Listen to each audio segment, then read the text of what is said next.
Reciban un cordial saludo de parte del grupo número 3, conformados por los estudiantes Adrián Arévalo, Jefferson Berresueta, Belén Muñoz, Adrián Iriares y Daniel Rodríguez. Inversiones extranjeras, resolución pacífica de controversias. Para empezar con este tema, es fundamental manifestar que el derecho internacional es el ente regulador de las conexiones entre los ciudadanos.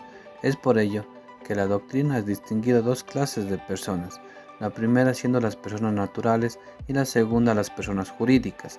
Entonces, en las inversiones extranjeras, la una es totalmente diferente a la otra. La palabra inversión viene del latín invertere, el cual significa incorporar o cambiar. Este término se refiere a la economía. En cuanto a las inversiones, en un sentido general, las inversiones extranjeras consisten en transferir un capital, recursos financieros a largo plazo de un país a otro. Esto con la finalidad de alcanzar una inversión de capital. Con ello lo que busca es generar ganancias o un incremento monetario con el capital invertido, pero se debe aclarar que se trata de una inversión en otro país diferente al de origen. Por ello, su nombre inversión extranjera. Al tratarse de un tema monetario, debemos tener presente que este debe llevarse por medio de contratos. Este podrá realizarse entre personas naturales o jurídicas, ya que si llegase a intervenir un Estado, existe la posibilidad de ganar debido a que tiene un porcentaje favorable, ya que el mismo posee una inmunidad.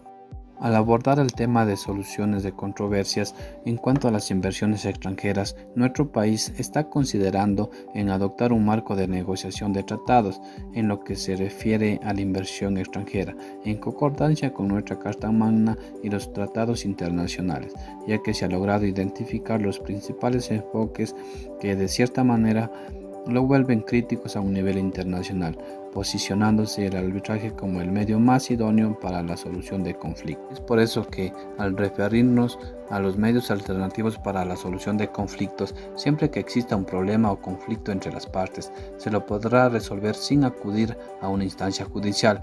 Por ello, la importancia de que ninguna de las partes sea un Estado, para que no implique la inmunidad y las partes puedan someterse a las leyes internacionales e internas de cada país.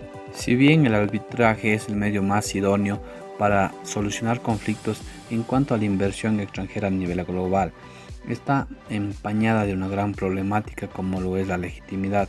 Esto se debe a la falta de un carácter imparcial. Es importante enfatizar que el principio de legalidad es fundamental, ya que sin una ley o norma que regule esto, las inversiones no tendrían validez, ya que en cualquier momento las partes podrían faltar al contrato, dejando en indefensión a cualquiera de los involucrados. Es por ello la importancia de una regulación normativa, tanto interna como internacional. El derecho internacional privado regula las relaciones entre particulares. Cuando hablamos de particulares, hacemos referencia tanto a personas naturales y jurídicas. En la práctica, no se puede dar el mismo manejo a la persona jurídica que a la persona natural. Nace entonces las inversiones extranjeras. En el campo de la economía y de las finanzas, una inversión es una colocación de capital en busca de una ganancia futura. En cuanto a la inversión extranjera, esta se trata de la colocación de capitales en un país extranjero. Trato nacional. Los preceptos sobre el procedimiento en general que se refieren al régimen legal y que son procedentes para emplear a la inversión extranjera es aquel procedimiento que el Estado se responsabilizó a dar mediante la suscripción de un convenio. En este convenio podemos apreciar a la seguridad jurídica. En el ámbito de inversiones, si bien el inversionista opta por tener una ganancia que en ocasiones es mínima, pero la pondera con la seguridad que obtenga su capital. Prefiere una ganancia mínima antes que su ganancia sea confiscada. Al hablar de la estimulación de la economía, nos referimos a que con las inversiones se crean plazas de trabajo que aportan al país. Al hablar de ganancias, debemos tomar en cuenta la destreza con la que se puede obtener la ganancia o el capital, de la forma en la que se hizo la inversión. Como claro ejemplo, tenemos a las empresas como Claro y Movistar. Tipos de inversión extranjera.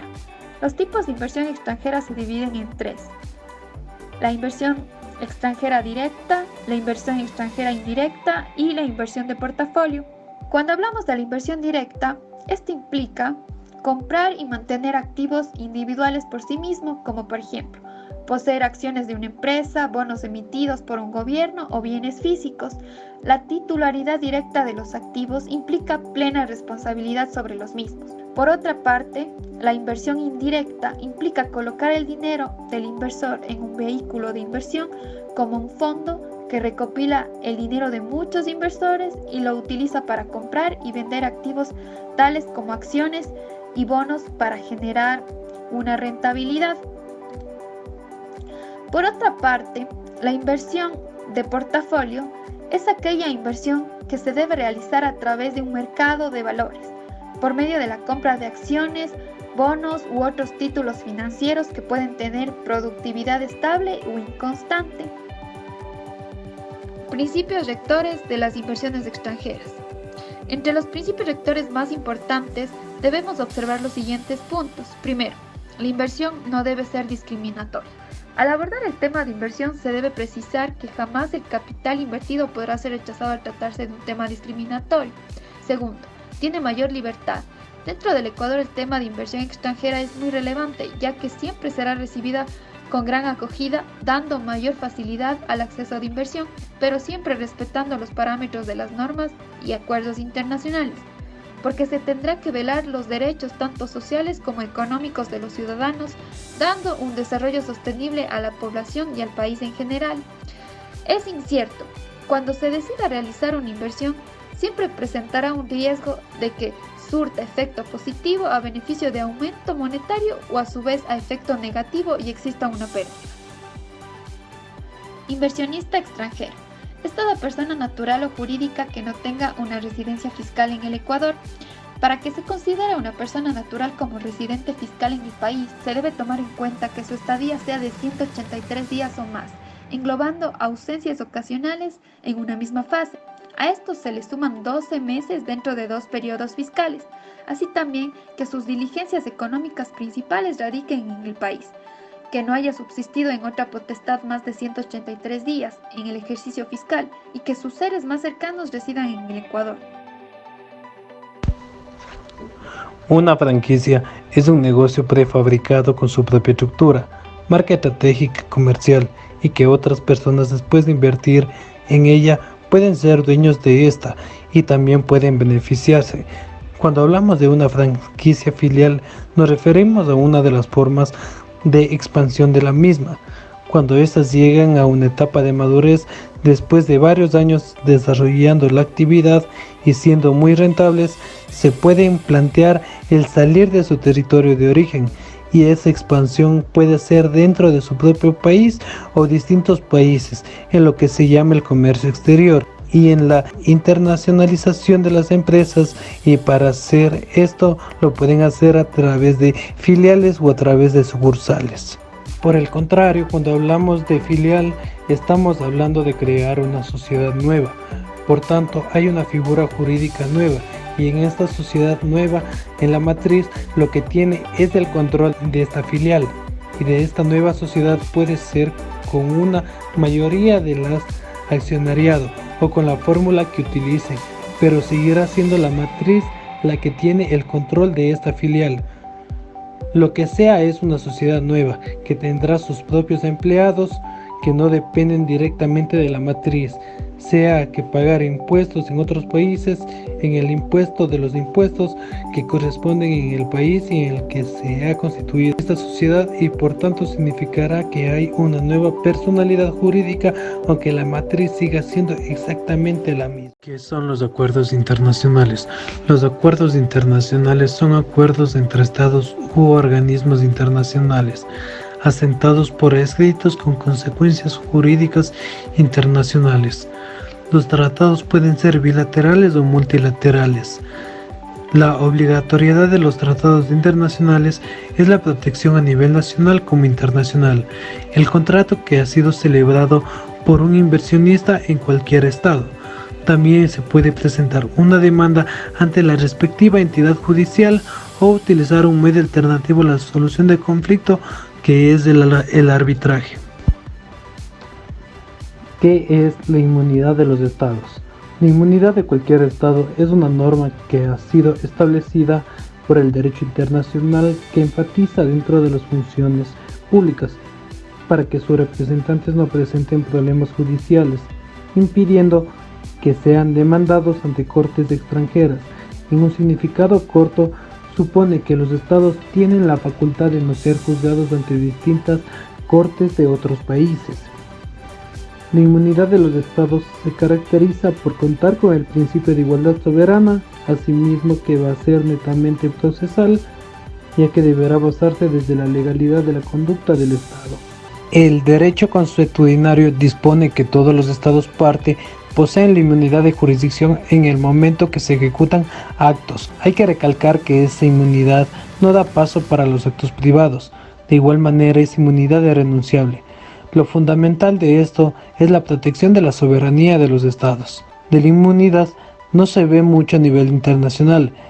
Esto trata de transigir para que pueda ser demandado como un particular.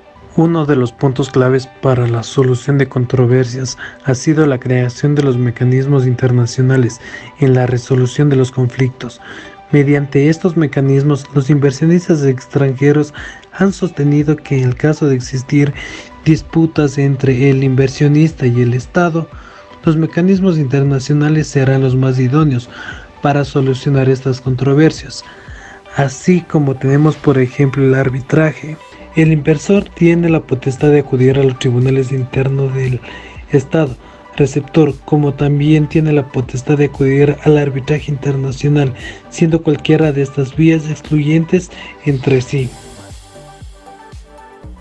Una vez que hemos abordado en su totalidad el tema de las inversiones extranjeras, resoluciones pacíficas a los medios de controversia, es hora de que nos inmiscuyamos en un ejemplo de un caso en particular para entender en su totalidad todo el concepto que hemos desarrollado.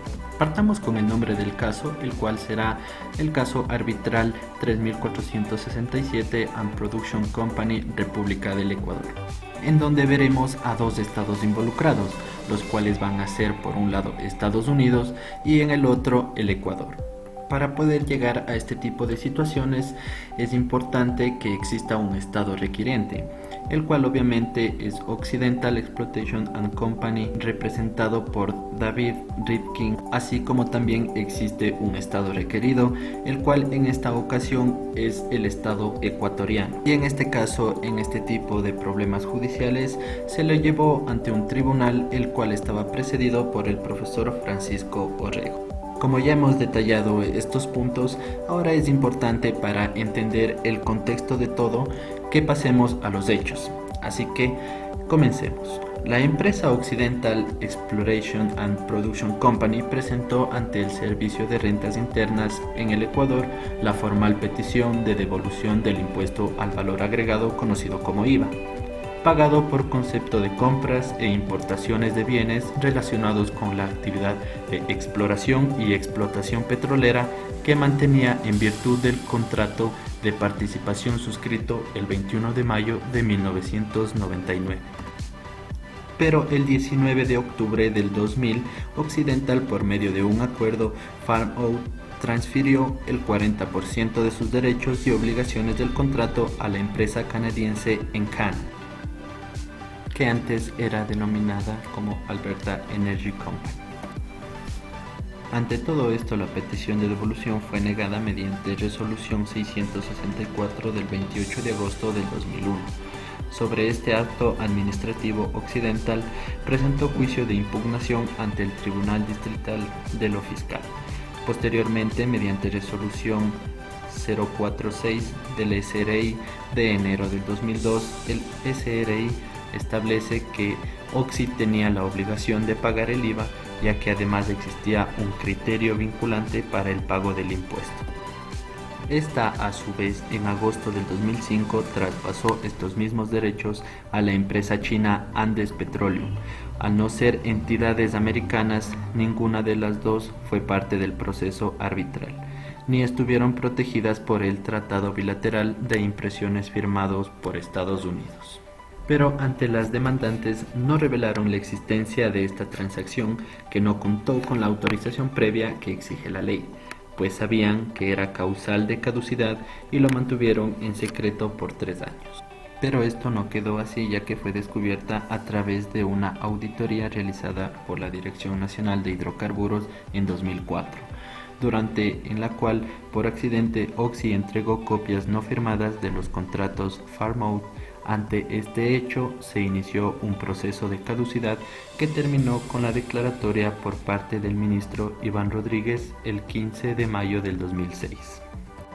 Así que después de ello, 2 días, Occidental pide un arbitraje del CIADI acusando al Ecuador de expropiación de bienes, y a pesar de que el Tratado Bilateral de Inversiones firmado por Ecuador y Estados Unidos prevé en su artículo 6 un periodo de 6 meses para negociaciones luego de generada una controversia. Una vez que hemos manifestado todos los hechos y hemos detallado el caso en cuestión, es relevante que procedamos al fallo que se ocasionó en este proceso. El fallo final fue emitido entonces por el Tribunal Fiscal en ese sentido de que el IVA fue devuelto a la compañía petrolera en cuanto este fue incluido en sus costos y gastos a lo largo de toda la negociación del contrato de participación.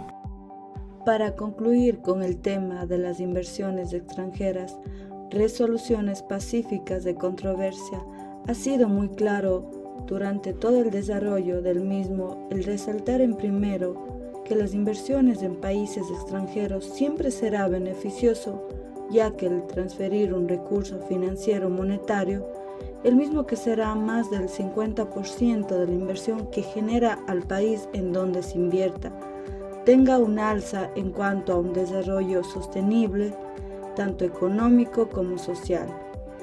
La intención principal de la inversión por parte de una persona, ya sea natural o jurídica, es que se genere una ganancia o incremento en su capital, pero siempre al querer ser inversionista no se puede olvidar de una base primordial como es realizar en acción contractual con un Estado, ya que al tener inmunidad jamás se lo podrá llevar a un medio judicial y así a su vez se perdería todo en lo que se ha trabajado, ya que ni las leyes internacionales podrían intervenir en estos casos.